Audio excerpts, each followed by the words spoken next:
அத்தியாயம் 11. சுவாமி முன் அத்தியாயத்திலும் அதற்கு முந்தின அத்தியாயங்களிலும் கற்பித்தபடி தேகம் வாயுதான் சொல்லுங்களா, தேகம் வாயுதான் என்று இக்காணுகின்ற ஜடம் தேகம் அல்லவென்று தெரிகிறது. எதனால் இப்படி ஆச்சுன்னா, நீங்க முன்னாடி சொன்ன அந்த சமாசாரம் எல்லாம் உங்களுக்கு புரிஞ்சாதான் இது தெரியும். இது கை வச்சு காட்டுறாரு, இது மாறுபடா, இது தேகம் கிடையாது. ஆனா இப்ப நம்ம எதுக்கு இங்க வந்தோம்னா, அன்னமய கோஷம், மனோன்மய கோஷம், பிராணமய கோஷம் தான் என்னன்னு தெரிஞ்சுக்கிட்டோம்னா அதுக்கு இங்கதான் இப்ப படிச்சாதான் அது புரியும். எனில் உலகத்தில் ஸ்தூலம் என்றும் சூஷ்மம் என்றும் காரணம் என்றும் 3 தேகங்கள் ஒன்றென்று சொல்கிறார்கள். அதாவது சூஷ்ம தேகம், காரண தேகம், ஸ்தூல தேகம். இதை இன்னும் விவரமா சொல்லணும்னா அதுதான் அன்னமய கோஷம், பிராணமய கோஷம், மனோன்மய கோஷம்.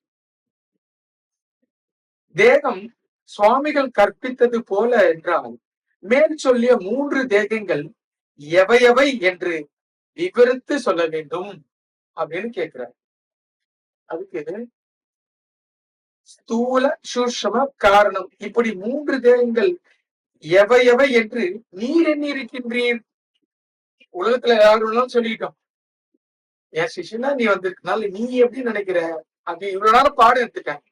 11வது அத்தியாயத்துல இருக்கு, அப்படி 11வது அத்தியாயத்துல இருக்கு, 10 அத்தியாயம் நீ சொல்லி இருக்கிற, நீ என்ன புரிஞ்சுக்கிட்டேன்னு கேட்கும் போது அவர் என்ன சொல்றாரு, ஸ்தூலம் என்று இதுவரை தேகம் என்று சங்கற்பித்து இக்காணுகின்ற ஜடமாகும் என்றும், ஸ்தூலம் அதாவது அன்னமய கோஷம் இதுதான் என்றும், காரணம் என்பது அவித்தையாகி அதாவது வித்தை இல்லாமல் ஒன்றும் அறியாமல் இருக்கின்ற சூக்தியாகும் என்று, அதாவது சூஷ்ம என்பது அதாவது மனம், மனோன்மய கோஷம் என்றாகும்.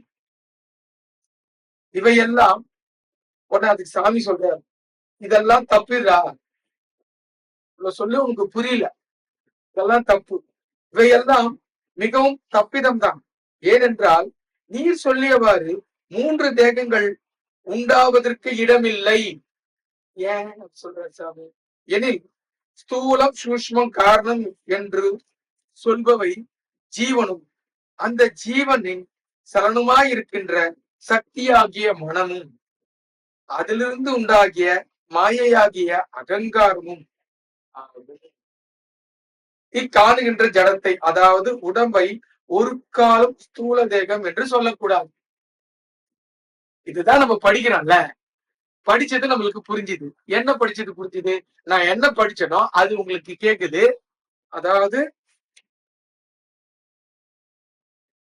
ஜீவன், அந்த ஜீவன் சலனமா இருக்கின்ற சக்தியாகிய மனம், அதிலிருந்து உண்டாகிய மாயமாகிய அகங்காரம். இது இதோட அர்த்தம் என்ன, இதுதான். இது புரிஞ்சதுன்னா நான் படிச்சது உங்களுக்கு புரிஞ்சிச்சு, நீங்க படிச்சாலும் அது புரிய போகுது. இதுக்கு சித்தத்துக்கு என்ன சம்பந்தம்?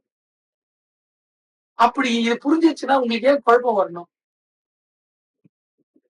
ஏன் மலைக்கு இறக்கணும், அங்க வித்த சொல்லி தராங்க, அங்க சமாச்சாரம் சொல்லி தராங்க, என்ன அவரு கூப்பிடுறாரு இவரு கூப்பிடுறாருன்னு சொல்லி திருப்பி திருப்பி அவங்க ஏன் குழப்ப நிலையில கொண்டு வரணும்?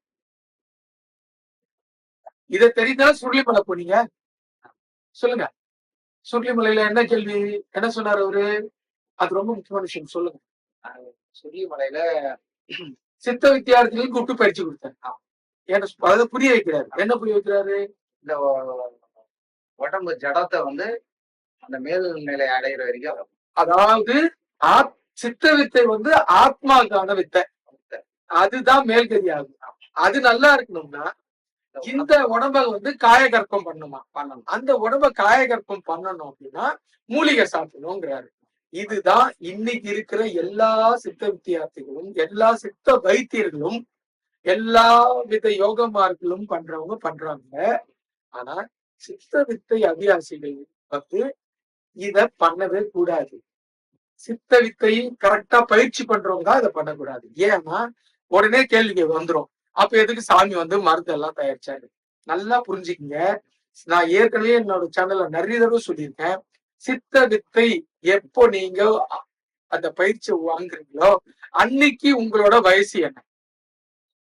ஒரு 55 வயசுல ஒருத்தங்க வித்தை வாங்குறீங்கன்னா 55 வயசு வரைக்கும் நீங்க வாழ்ந்தது, உங்களோட நீங்க உட்கொண்டது, நீங்க அனுபவிச்சது, அதனால் ஏற்பட்டக்கூடிய வியாதிகள், அதெல்லாம் சரி செய்யறதுக்கு தான் சாமி மருந்து கண்டுபிடிச்சாரு.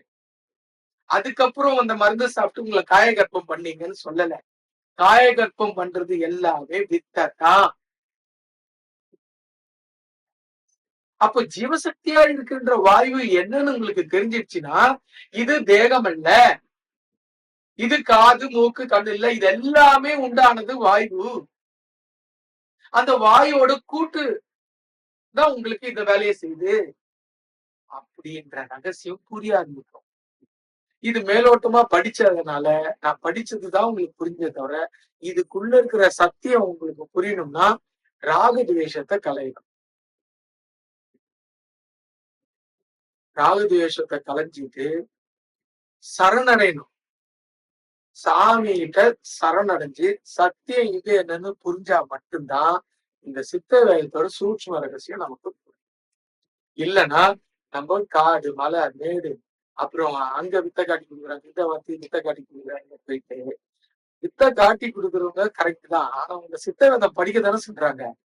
படிச்சுட்டு அந்த டவுட் எத்தனை பேர் கேட்டிருக்கீங்க? யாரும் டவுட்டே கேட்டது. கேள்விக்கு மட்டும் பதில் சொல்றீங்க. நீங்க பதில் சொல்லணும்னா உங்களை அப்படியே கொஞ்சம் தூக்கி விடுவாங்க.